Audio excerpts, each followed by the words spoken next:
Halo bos, jadi kali ini saya tidak di workshop ya. Saya di rumah lagi karena dari tadi pagi hujan. Ini sudah siang jam 2, masih mendung dan sedikit-sedikit kadang-kadang gerimis. Ya bos, jadi gini, banyak yang bertanya, itu gagangnya terbuat dari apa bang? Nah, apakah dari akar ulin atau kayu yang lain? Terus mereka bertanya, kalau kayu yang lain apakah itu sekuat akar ulin?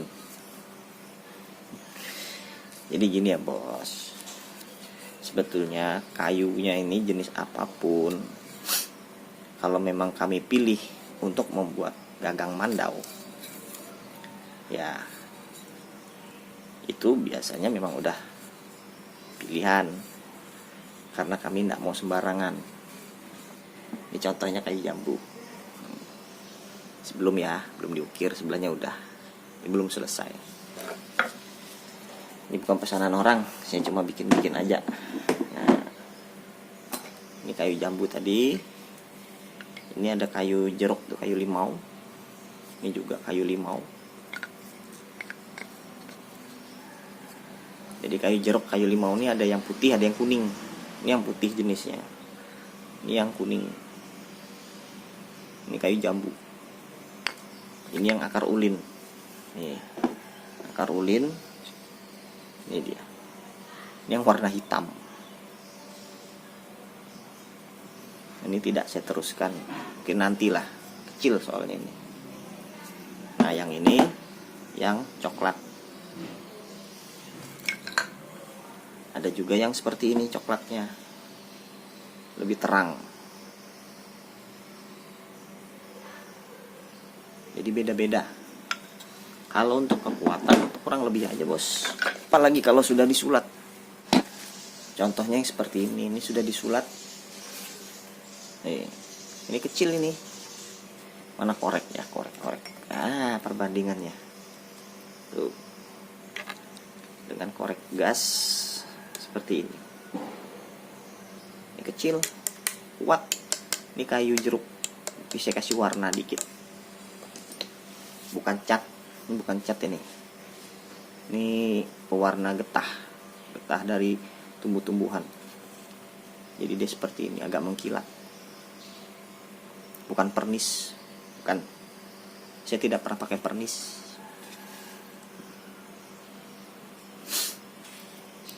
Nah, ini ada retak. Karena waktu kayu ini masih basah, saya kerjakan. Jadi retak. Nah, ini tidak saya jual. Saya pakai sendiri. Ini kecil. Tidak sampai 40 panjangnya. Ini tipis ini, bos. Tidak tebal ini. Ini korek tadi, tipis kan, tapi kuat. Ya, kita coba nih. Nah, ini kayu ulin.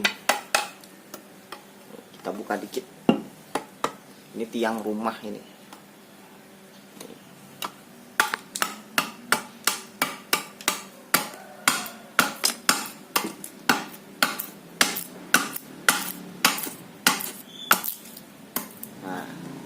Ini kayu ulin bos, sama dengan ini tadi warnanya, tuh kan. Jadi kita coba kekuatannya. Ini yang sering saya pakai ini untuk bikin gagang. Lihat ya, ini kecil, bilah tipis.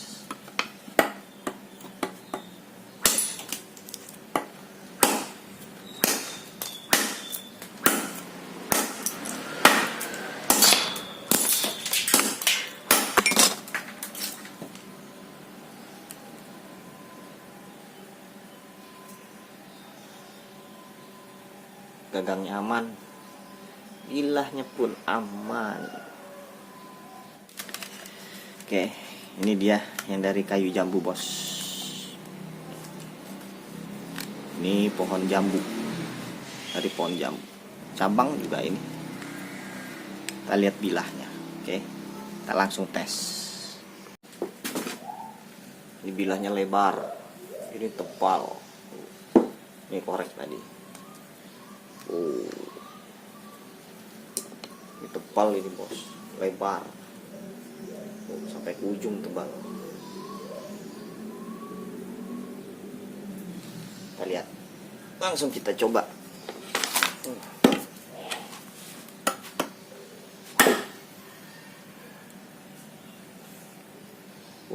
Masuknya dalam sekali ayun.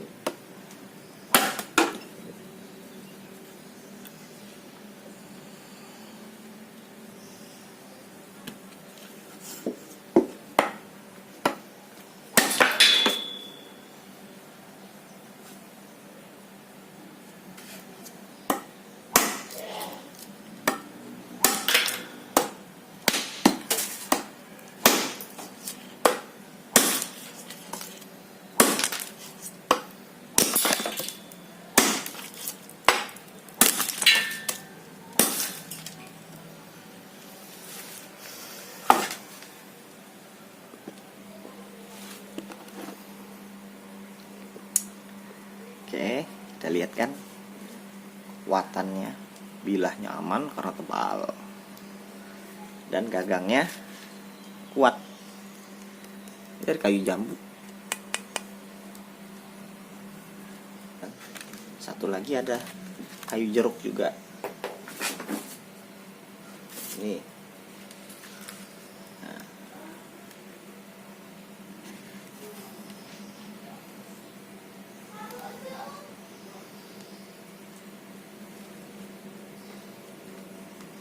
Kita lihat bilahnya. Kita tes lagi ya.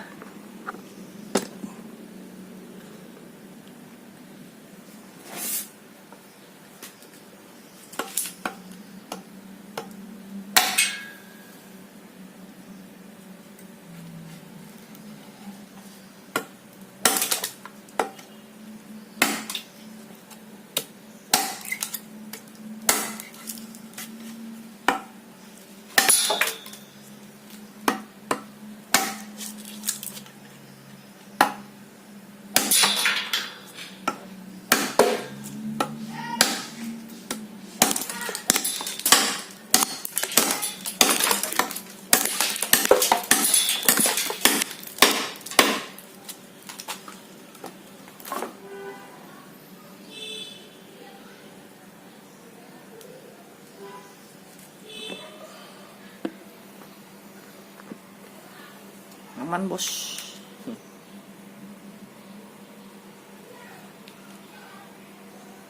Nggak ada rusak. Ini bekas. Nah, ini karat aja ini. Ini karat ini bos, bukan rusak. Tuh lurus kan masih.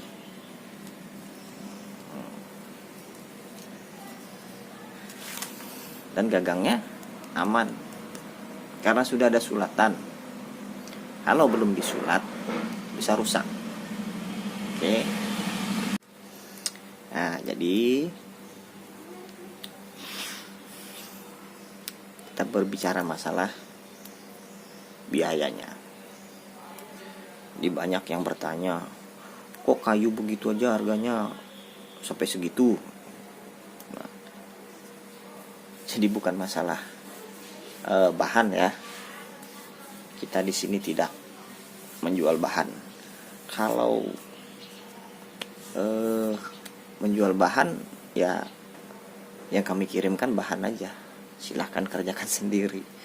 Jadi di sini kami berbicara tuh masalah, kita berbicara di sini masalah jasa seni ya. Contohnya aja kayu tadi, gagang tadi itu satu hari kita cari belum tentu bisa dapat yang cocok, yang sesuai, itu belum tentu dapat.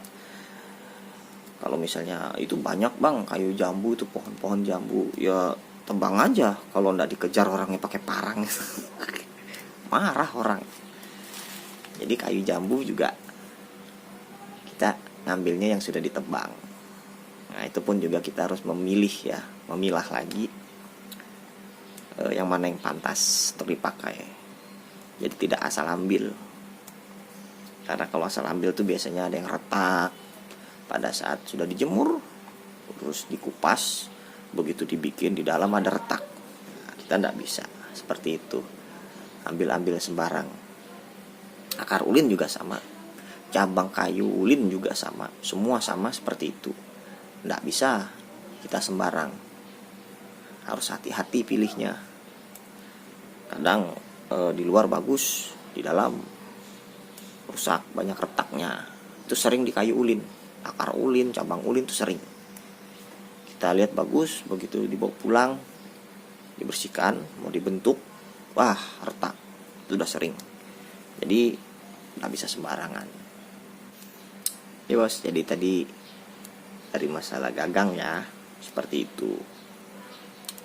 Jadi itu baru proses pencarian dan pengerjaan pembentukan, belum pengukiran, terus kemudian nyulatnya. Nyulat aja itu paling cepat setengah hari, itu sudah paling cepat. Kalau lanting bekat umumnya 1 hari. Saya nggak tahu ya kalau yang saudara kita yang lain, nggak tahu. Kalau saya sih biasanya 1 hari selesai itu lanting bekat. Nah ya salah diprediksi dari proses pencariannya, mencari bahan, kemudian membuatnya, terus masang sulatannya. Kan nyulat ini seperti nganyam per helai. Jadi kalau ada 4 helai, ya satu-satu seperti orang jahit itu dimasukin satu-satu. Ya kadang itu juga ada yang sampai 7 helai, ada macam-macam. Nah sekarang kita berbicara sarungnya bos. Garunggang ini kita tidak bisa cari sendiri, karena kalau seperti saya tuh tidak punya waktu untuk cari kayu garunggang. Jauh bos, harus masuk ke hutan dulu, dan itu juga sehari belum tentu bisa dapat. Jadi ya seperti saya bilang tadi, untuk kayu sarungnya itu sehari kita belum tentu bisa dapat itu pohonnya. Itu harus survei dulu. Nanti kalau sudah dapat, kita cari izin dulu. Jadi tidak sembarangan. Itu tanah siapa, itu pohon milik siapa, kita harus tanya dulu. Ada yang punya enggak? Ada yang mau pakai tidak? Karena kan tidak kami aja yang perlu, banyak juga orang yang perlu. Nah, itu prosesnya juga enggak sebentar. Kadang sering terjadi konflik, hanya masalah satu pohon berebut. Jadi kalau dihitung dengan nominal uang, sebetulnya sih ya, untuk bahannya garunggang itu satu keping paling murah itu 50.000, itu yang polos. Kalau barek yang super itu kadang sampai ada yang 600.000. Jadi bervariasi. Nah kemudian kita berbicara pengerjaan jasanya. Nah, untuk jenis ukiran-ukiran seperti ini di gagang, adakah yang mau ngerjakan ini dengan ongkos 100 atau 150.000 kerjakan seperti ini, ya kan? Oke, ada enggak kira-kira dengan biaya hidup di Kalimantan ini bos, ngeri. Nah sama seperti sarung nih, bikin seperti ini nih, ya kan, yang harus presisi seperti ini.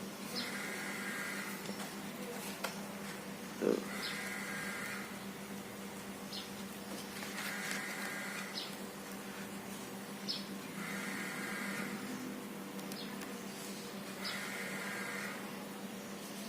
Adakah yang mau dibayar untuk bikin sarungnya ini lengkap dengan dengan tempusar, ukiran sampai jadi seperti ini, sarungnya aja, tidak usah yang lainnya ya, tidak usah, sarungnya aja dengan tempusar. Adakah yang mau dikasih 150 atau 200 ribu? Kalau ada yang mau, hebat itu orang ya. Saya lupa tadi, belum lagi ini belawit bos. Ini kita juga ngambil, saya beli ini karena saya paling tidak suka, ya bukan tidak suka sih, dulu pernah belajar bikin ini tapi tidak pernah lulus karena saya tidak sabar kalau bikin ini, karena harus bolak-balik bikin belawit ini, ribet. Nah, ini ukor atau resi, ini pun juga beli. Kalau saya cari sendiri, 1 hari belum selesai nih untuk bikin ini aja, prosesnya panjang ya. Untuk teman-teman yang pernah nonton di channelnya Empu, pasti ada itu proses pembuatan ukor, dari nebang pohon, ngupas yang pelepahnya itu di pohon, dari pohon tuh ya, melepasin itu dikupas, kemudian dibawa pulang, itu diraut, setelah itu dijemur. Nah, itu prosesnya sehari tidak selesai, itu bisa sampai 3-4 hari untuk ukor itu aja. Satu pohon itu juga paling dapat 4-5 itu standar, umumnya segitu, jarang bisa dapat banyak. Itu juga 5 itu sudah banyak itu bos. Oke. Jadi itu ukor itu ya harganya lumayan, barangnya seperti itu, tapi budgetnya tinggi, termasuk tinggi budgetnya, padahal bahannya seperti itu, karena proses pengerjaannya yang cukup lumayan makan waktu. Nah, jadi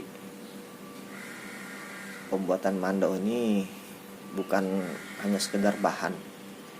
Jadi kalau seperti kami yang paham dengan mandau, kalau untuk bahan sudah pasti kami cari yang bagus. Kami tidak cari yang abal-abal, tidak yang asal-asalan. Oke. Jadi kenapa mandau itu bisa sampai ya maharnya sampai segitu? Ada yang 2 juta, itu standar, murah itu 2 juta. Ada yang sampai puluhan juta, belasan juta, puluhan juta ada. Jadi tergantung pengerjaannya. Jadi bukan masalah bahan.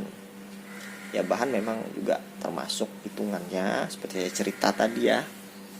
Ada yang seperti barek, geronggang barek aja bisa sampai ada yang 600. Belum rotan bos, saya lupa rotan juga kan. Rotan tuh carinya di hutan, sampai di rumah dijemur, kemudian itu nggak bisa langsung diproses. Setelah dijemur, dimasukin lagi dalam ruangan, itu dibiarkan sampai betul-betul sesuai dengan yang kita mau, kering, tingkat kekeringannya. Jadi tidak dijemur di luar terus. Kalau di luar terus terlalu kering, nanti pecah dia. Jadi disimpan di dalam, dibiarkan sampai kering. Nanti kalau sudah kering, itu baru bisa dibelah. Setelah dibelah baru diraut. Diraut itu lebar-lebar masih itu. Ke tangan kami itu masih lebar. Ini contohnya ya. Oke. Jadi sedikit berisik, ada mobil mundur. Jadi tempat saya ini rumah, depannya gang persis, jadi agak berisik kendaraan lewat. Nah ini rotan yang saya cerita tadi, masih lebar ini.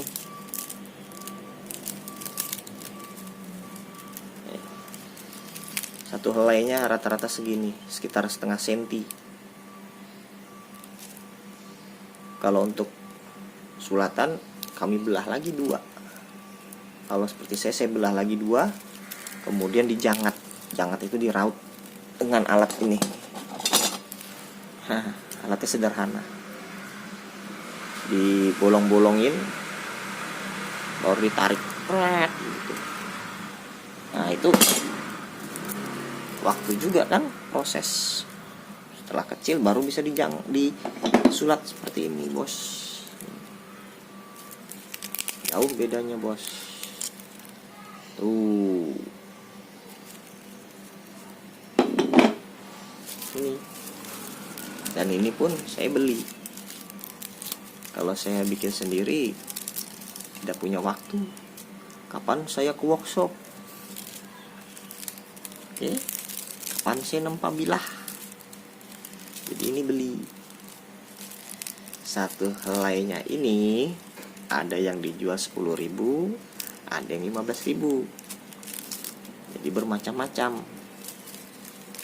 Kalau 10 helai sudah 100.000 sampai 150.000. 10 helai itu dapat satu mandau. Untuk jenis yang seperti ini.